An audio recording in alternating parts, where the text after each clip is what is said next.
These are mission involvements that we have in other parts of the world in some way, shape, or form.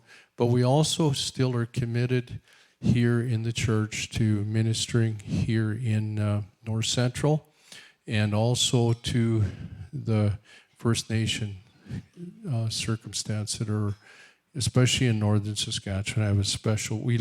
Julie and I lived in the north, so I have a special concern for the north. So I'm just going to share a few things here about the Philippines, and then I think Terry is then going to share on Uganda and the things that are happening there, and then Sam is going to finish up sharing on India. So the Philippines, I first met Samuel in 1999. That's Samuel Solar from the Philippines. My son-in-law James and I traveled to the Philippines, and James had made contact with Samuel through a letter that he kept sending out every, we have a copy of it here, sending out to various mission outreaches. There's a letter that, wrong pictures? Okay, we'll go with it. But he had a letter going out called Believers in Christ, where he encouraged believers and leaders in various third world countries. There was no internet at that time that was really functional, so we sent a letter to Samuel saying that we would be coming. Samuel never received the letter until after we arrived, so we found him just as he was. He didn't have a chance to do anything to impress us in any way, and he was just a humble man reaching out to the people of Cabatbaran in the Mindanao province of the Philippines. And it was very hard to find his home. I have, they'll be coming up later, a situation. He actually was living in a location on the floodplain of the river that goes through his town. And so it wasn't even marked on the maps in any way. He was just living below the bridge in a humble home on stilts. The stilts are about 4 feet high, so when the river overflowed, which it did on a yearly basis, at maybe every few months, the water would just flow underneath his home. He was helping orphans in his area by providing food for them and making lean-tos on the sides of the relatives' homes. So he would find a relative that was related to an orphan, distant relative, and build a lean-to, and then they could have a place to sleep. He hired a teacher to hold school in his church 3 hours in the morning and 3 hours in the afternoon, 50 children in each group, so he was ministering to 100 children. And the teacher was hired at $25 a month American.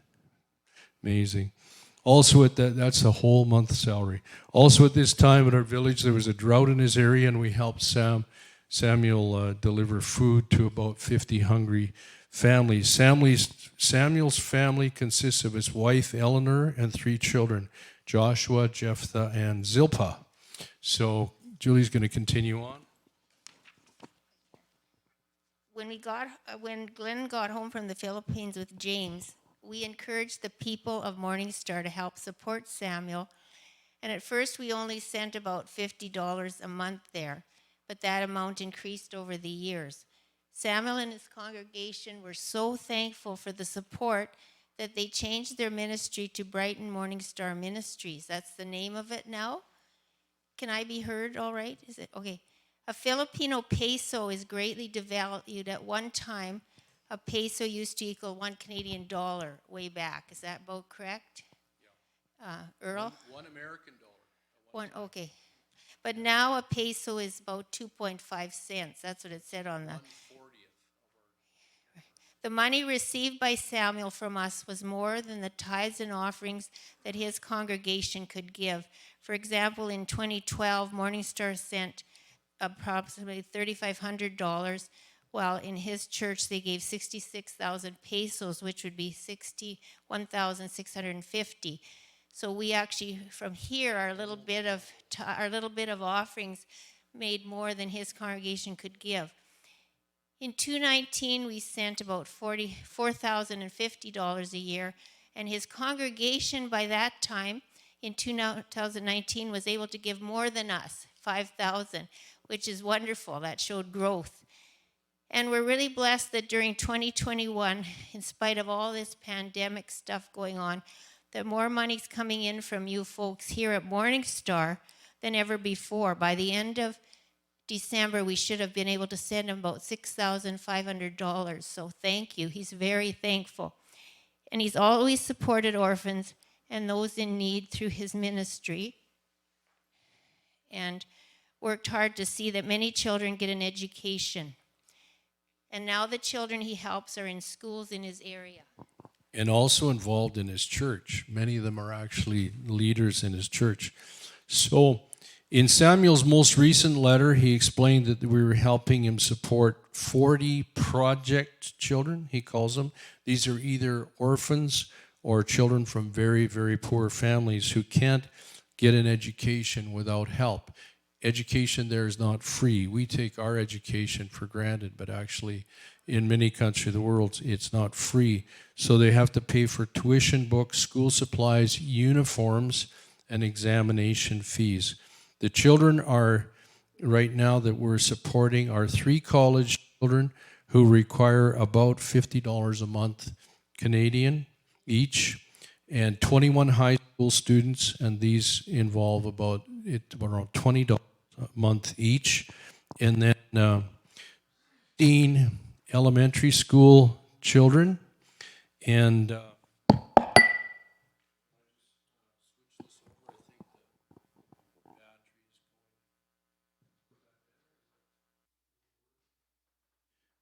hello? There we go. So yeah, so the 16 elementary school children, it costs about $25 per student per month. And on Saturday, Samuel has theological classes for young adults. He has 13 children, 13 young people enrolled in that. Can you bring that up, Attila? His ministry has Sunday services, weekly prayer meetings, as well as evangelistic outreaches right around the year, many times in the year. They've developed a program which can be watched on YouTube. So if you want to watch some of his programs on YouTube, you can. They're in Tagalog, so they're a little easier. But he has a translation usually at the bottom, so you can watch it and get an idea of what he's saying. The program is called Turning Point, and Samuel's teaching the word and reaching out the gospel in this way to the Philippines and the Filipinos even outside of the Philippines. And this is all being done by no one else is financing this ministry. His son is very good at computers and everything else, so he's developed this. So can we see that? These are the theological students that are studying. And can we just get just a 1 or 2 minute, there we go. This is his program. Extremely well done on next to nothing as far as the budget goes. Imagine.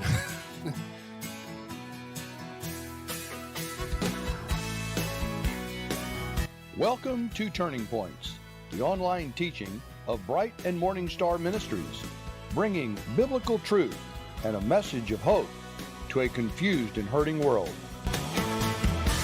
So in this now, introduction, you'll Pastor see Samuel Solar. an overview of, this is Mindanao, and he lives along the bank of that river.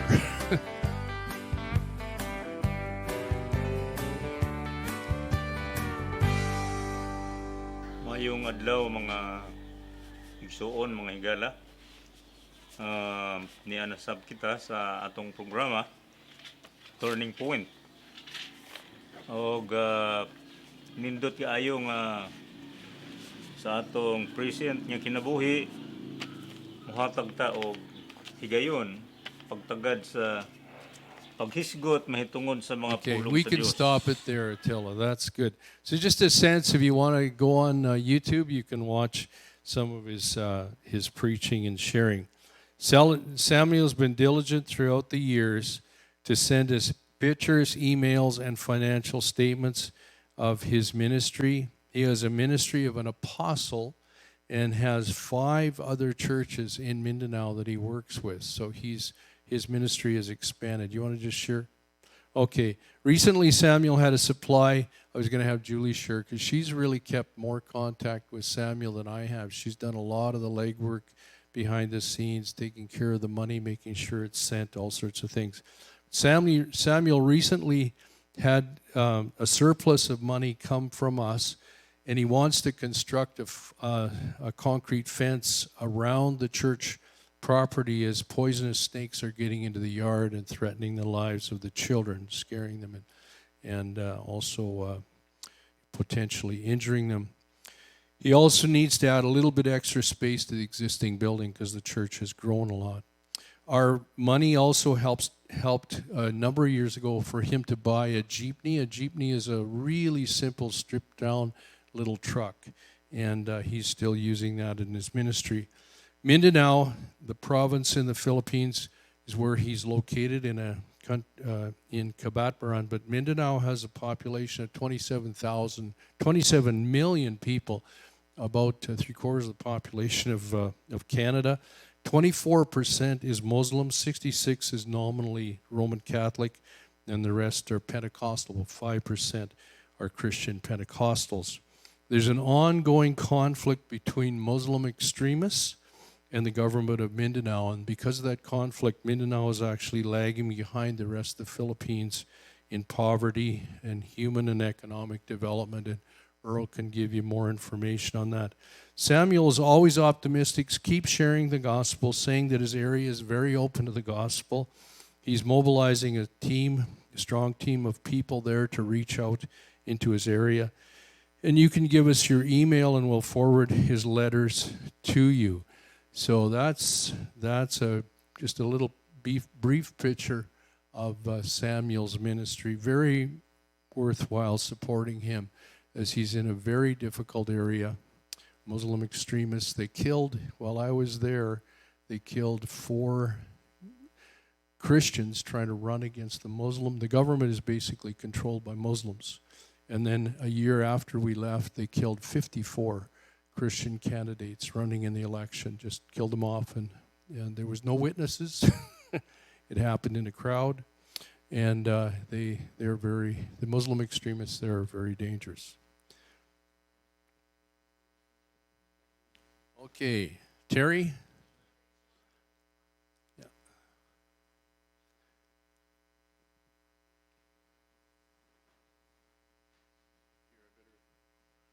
I think this will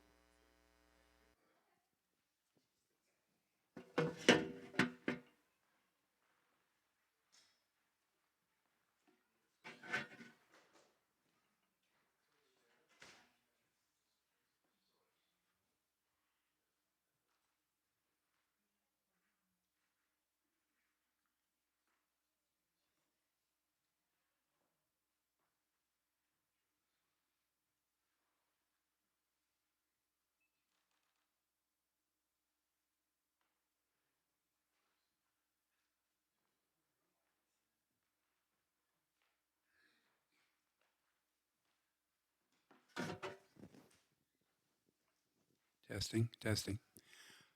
Thank you, Glenn. I've been to the Philippines as well, and things are not. I was there in 1995, and they weren't good then, and it's still similar. It sounds like. Okay, I'm going to talk to you. Good morning. I'm going to talk to you about the Refugee Total Orphans Project, and it's in Uganda, East Africa. Before I do that, I want to acknowledge briefly, this past week we had Truth and Reconciliation Day. And I'm going to tell you a story about one of the earliest reconciliations, a brief one, and it has to do with the masks.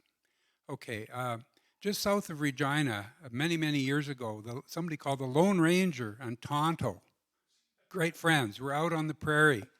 And they were riding all day, and came nighttime, and they decided to make camp, and they set up everything, and they were sleeping there overnight. Just south of Regina here. Anyway, when they were there, middle of the night, there's a sudden jab in Tonto's thigh, and Lone Ranger, "Wake up, Tonto, wake up!"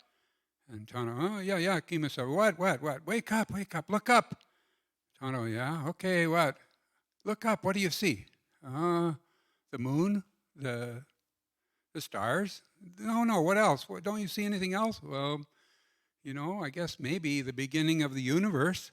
No, Tonto, somebody stole our tent. Oh, I know. Where's Andy? Okay, anyway. So that was the earliest and one of the best reconciliations, even if it is just a bit of a story. So, okay. Okay, well, that's not good. On. Oh, this one here, we'll try this one. No. I can hear Attila or somebody coming to help me here because I'm supposed to push the up button and away we go. That'll work. Sometimes when you're thinking up, it's actually down, especially if you're flying. You got to be careful of that. Okay, what's a refugee? Everybody knows what a refugee is. Actually, people don't. There's asylum seekers and there's migrants. They're different. Refugees are people who have gone to another country and been given refuge. And by the way, Jesus was one of the first refugees, if you think about it. Jesus, Mary, and Joseph, many years ago. So we're going to move through this fairly quickly. A total refugee, which is what this project is about children 5 years and less that have absolutely no family. They're just alone, totally alone. So that's how this project is started and how it's continuing. This gentleman here is Pastor Bonaventure, or Bonnie, as some people call him, and it's been going with the great help of this church for 1 year, as of right now, in fact.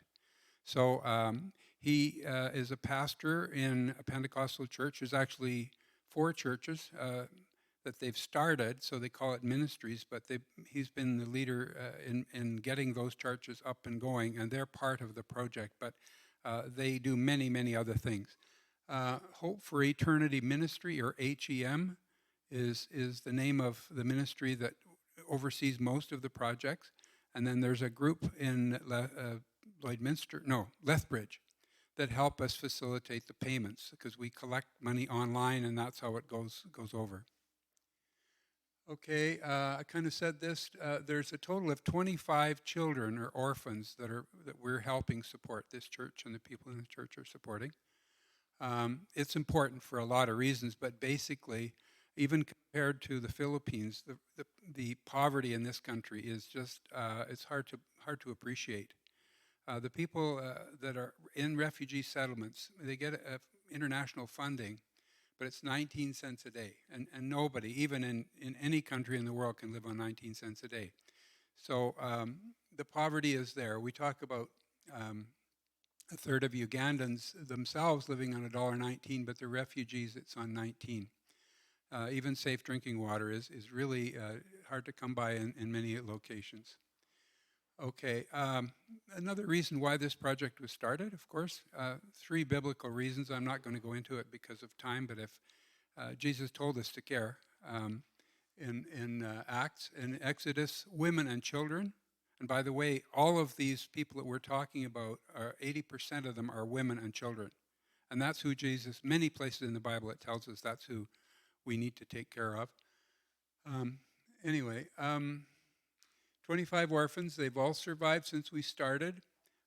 1 has been adopted. And in total, mostly because of this church, $6,500 Canadian has been raised and sent. And I'll comment on what that's sent for in just a moment. So pretty amazing. We get donations from the United States and a few from Mexico, but the vast majority are from right in this church. So thank you. I get letters regularly from the pastor thanking us, and I'm just passing those along at this moment. Okay, so the rest of my presentation, I'm going to go fairly quickly because of time, but photos. Okay, here's a few. I'm not going to show you all 25, but here we have Angie and Bonheur. I'm not pronouncing it probably, but it's French. Most of the refugees are from Congo that have moved into Uganda. So that's Angie and Bonheur. Gloria an Esther. We have two Esthers in the project, by the way. If you go to the website, you'll see the other Esther. So there's a couple of them. I'm just going to briefly comment on these as I go through. You can see how young many of the refugee children are, but you can also see the caregivers. They're all women, and so even some of them are younger. The picture in the middle, they've received their fish, very small minnows, I guess I would call them, that they're able to feed to the little older children, and milk. On the left, you see petroleum jelly. They don't have Vaseline, but children need, to have jelly available. So that's what that is. You see a group of the caregiver women and the children on the right. You can see that if children are not fed properly, what happens to their growth. Stunting is very common. That's what they call it, and as is not proper growth of the legs, bow-legged legs. In the middle, you're buying diapers for many of the children. You can see how young they are. There's a couple of twins, I believe. This is a lady called Devotee. She's kind of the second person that helps Pastor Bonnie on many of each of the places where they work. She's actively involved. And there's clothing, and on the far side you'll see some maize rice. Okay, the little children are receiving biscuits, dry biscuits. The woman on the left is receiving from the gardens that the churches are raising food, green food for children. Okay, that's me. That's 9 minutes. Okay, it means I got to go faster. Okay, all these children have been brought to the project. They're beyond the 25, but they're being brought to Hope for Eternity Ministry. There's 371 that they're helping, but the project is helping 25. Yeah. Okay. On the left is medications that they purchase again for the children. Some rice and some other, I guess just rice. They're raising rabbits for food because food is scarce. The children on the right were brought, those three were brought. They're not part of the project. That's Pastor Bonnie. The oldest boy has been raising the other three on his own. Just some young children here that they're just like children anywhere.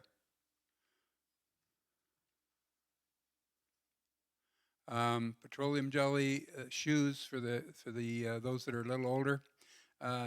There's lots of different kinds of foot infections. They help. They remove. What do you call them? Not pesticides. Anyway, things like worms, hookworms, and that sort of thing. Yeah.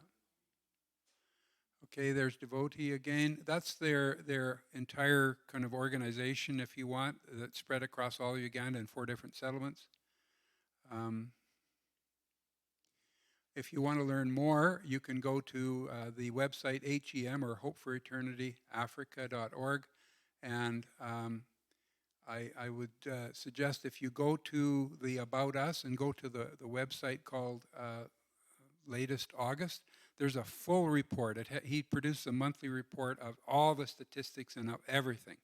You can see, and every month is additional more information. So, okay, what's next? We're planning to do video visits if we can arrange it. We're going to start that in the next month and a half. We want to go to monthly donations. We want to get more people actually that are interested. You don't have to even be donating, but if you'd like to learn more or be involved in some way, we're going to welcome people, and we want to see more of that. And we want to do more than 25 children. 25 is just kind of a start. So thank you again, especially on behalf of myself and Pastor Bonaventure and the children that are involved in the project. Thank you again for all the help and support you've been giving. God bless you all.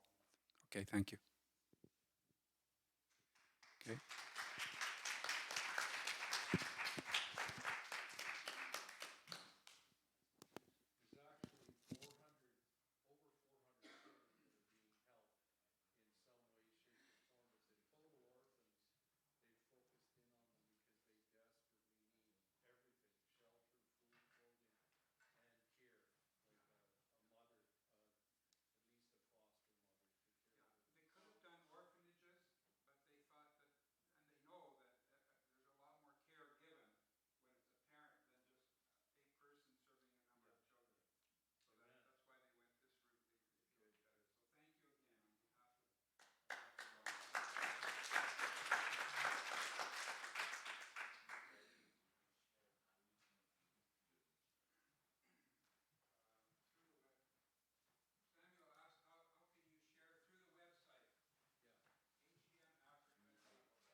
But I like to start with a verse. It's on the 2 Corinthians 4:16 that Lord give me this morning. Therefore, we do not lose heart.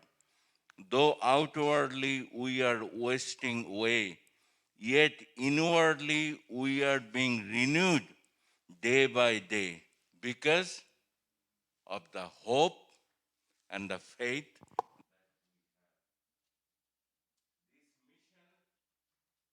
Stand by, first of all, we all stand each other. We have a mission to church, mission to the all the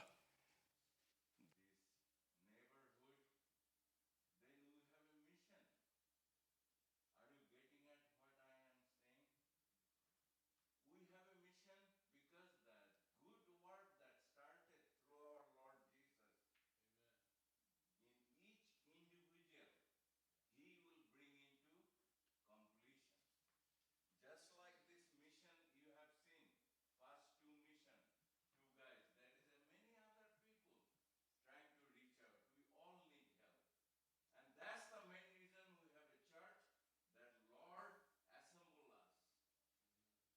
And we never leave the church. Make sure we are always here. Though there is a sickness and everything, but I'm not going to talk about it because we have a hope. We are perishing, no doubt. But inwardly, we are achieving and going somewhere. I don't know how many minutes I have, but just like those video, I wanted to do a video, but which is not possible in 21 because we can't move around in India too much now. And our mission, that India mission, is started back in 1991 when Lord bring me and my wife in a situation where we got connected with my brother-in-law who was in India. And I can't think about mission or anything before because I was not a Christian, brothers. I was a devoted East Indian priest and come to know the Lord, which changed my whole attitude and everything. Because I know I am convinced and persuaded and I am going forward because of Him. He works through. I'm not perfect, He works through. In 91, when He come to visit 89, He took me out to the prison. And I went to prison with Him. And I was surprised that, and then He showed me in Matthew. It's written here. When I was hungry, you feed me. When I was naked, you give me clothes. And why I'm saying this, that our mission, India mission, was started, first of all, with the base, with the prison. That's why we go there. That's why we took the children. We had a home and everything in India. But thank God who gave the wisdom to Victor before ahead. He knew what the Indian, because he himself was a lawman, he knew what the law coming in India. Because Indian government totally cut down. No more, you can't keep the children at your home and minister to them. So we had to shut down many homes. They took the children away. We had to rehabilitate them and everything. But we kept going on the prison. And as he was chosen, one of the three leaders of the world with the Jack Colson and all, he was on the World International Body. So we got to present our presentation in the States and we started many. That was back in 91. We started, we had a home and everything, children. And I can tell you many stories out of those children that almost every year me and few other friends from here went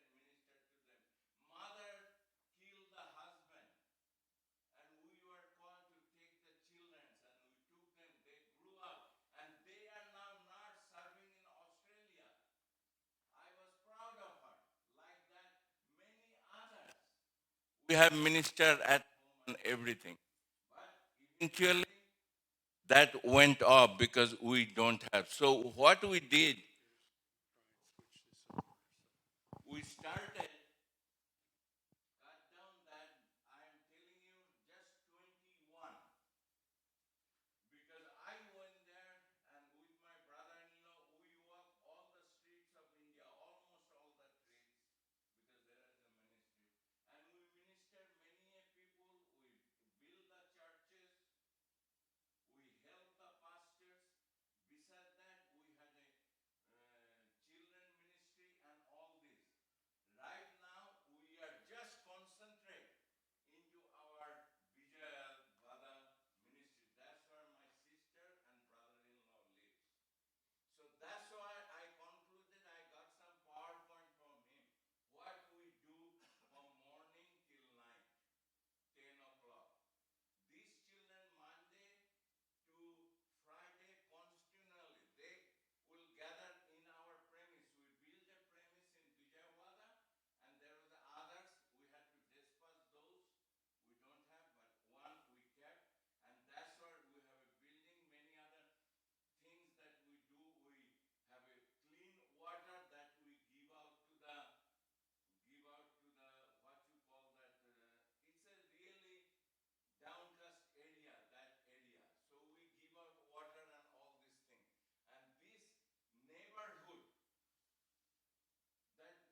I don't know what's wrong with this.